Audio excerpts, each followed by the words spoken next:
Hi, I want to teach you how to whistle using your teeth and your lower lip. I know of two ways. The first one sounds like this.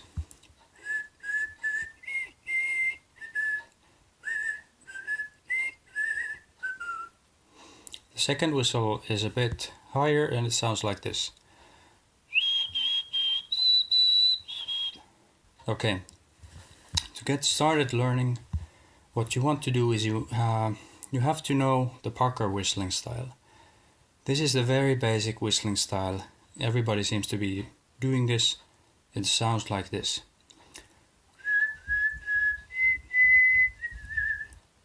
There's nothing special, just the basic Parker whistling style. If you know this one, you're good to continue. So let's learn the first whistle first. It sounds like this.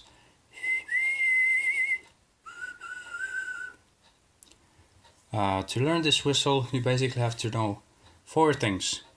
Okay, the first thing is, for this whistle, the positioning of the mouth is almost identical to the Parker whistle. So this is why I recommend you know the Parker whistling style first. So the second thing is for this whistle, the amount of air you blow out is roughly about half the amount of air you blow out in the Parker whistling style. A bit more maybe than half or half, you know. You have to experiment with it a bit. Okay, so the third thing is, obviously in this style the positioning of the mouth is almost identical to the Parker whistling style, but the only difference is in the way you position your lower teeth. So in this whistling style you form the gap through which air comes using the top teeth and the lower lip. This is what the gap looks like. Let's see.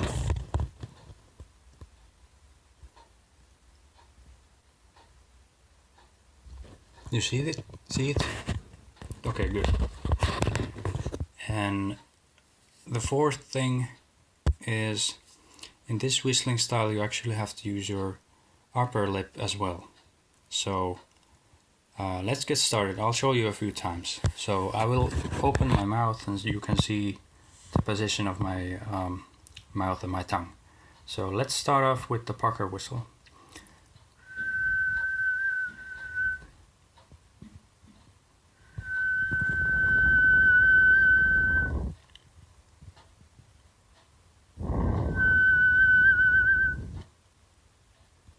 Now for this whistle, let's start off with the position of the Parker whistle, but instead of forming the gap using our lips, we're going to form the gap using the teeth and the lower lip. So from this,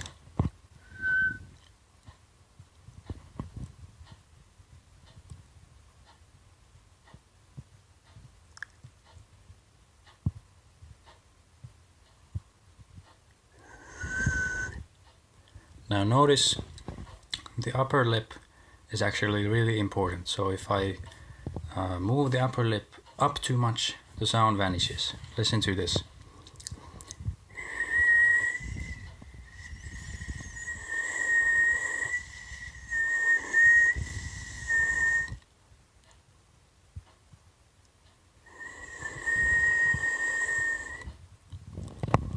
Okay, so those are the basics.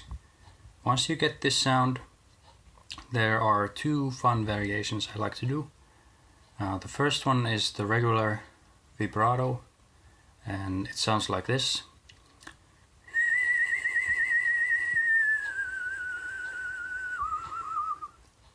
The way you do this is exactly just like for the Parker whistling style, is you just move your tongue in your mouth like so, really fast, and this is what creates the sound really.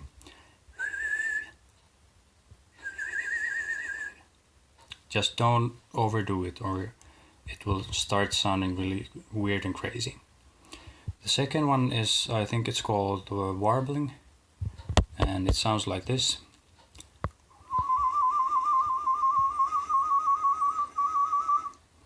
I don't really know what that is supposed to be or sound like. It's just a weird, unique sound.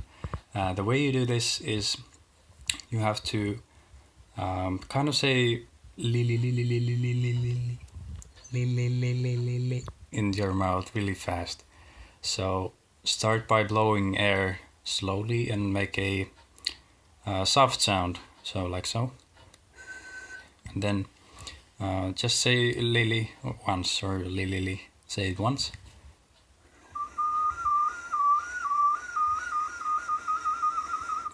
When you speed it up, this is the variation. This is the effect. It's nothing more than this. I find it's actually really a lot easier to do this effect when you're whistling a low tone. So it's easier to do in the lower part, or the whistling register, if you will, about here. And it gets progressively harder as you move up. And I actually can't do it at the very top of the range. It just vanishes for me. Maybe I need a bit more practice, or maybe it's impossible. I just don't know. And okay, good luck with this whistle. Now I'd like to teach the second whistle. So for the second whistle, it's actually really easy once you know the first one. You assume the same basic position as with the pucker whistle and the tooth whistle we just covered, which is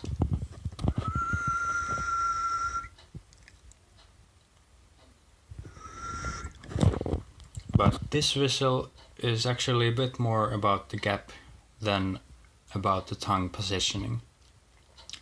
This high-pitched, screeching, annoying whistle is actually, the sound is performed or formed outside the teeth. So for this whistle, the tongue has absolutely no effect. You can have your tongue in any place in your mouth and it doesn't affect the sound, or the pitch rather. So to get started with this whistle, you want to assume the same basic position and then move your lower lip up just a bit. Let's see this positioning for this whistle. Okay, so start off with the first tooth whistle like so, and then move the lower lip up.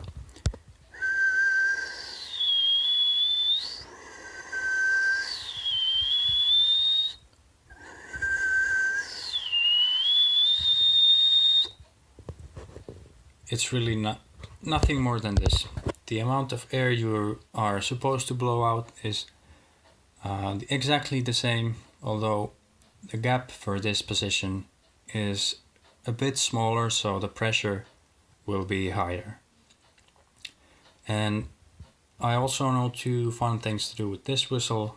As for variations, the first one is you can use your uvula if you know how to do this sound. Or first off, the uvula is the dangly thing at the back of your throat. Apologies in advance for this. Maybe you see at the back of my mouth is a dangly thing, the shape of a U. That's called a uvula. And if you know how to oscillate this, it creates this sound.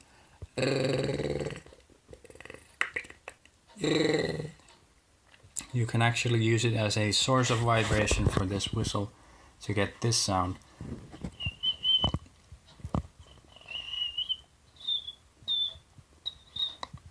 I think my uvula might be a bit too dry. I can't really do it too well right now. So I think this sound is actually called the cricket sound.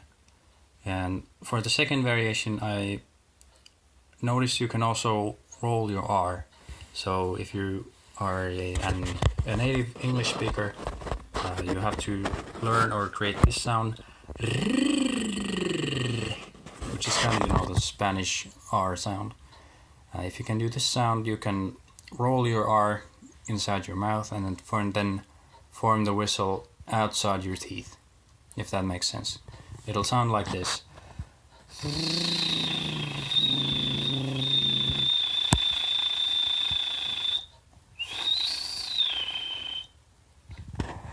Maybe it's a fun effect, and I think as for closing words, learning any whistle or any sound technique is difficult, so the best thing you can do is stay positive and think positive thoughts. You will get this sound, I almost guarantee it, if you keep practicing and have a positive attitude. However, if you run into problems, leave me a comment. I will help you out if I can in any way. Okay, so have fun, think positive, and good luck.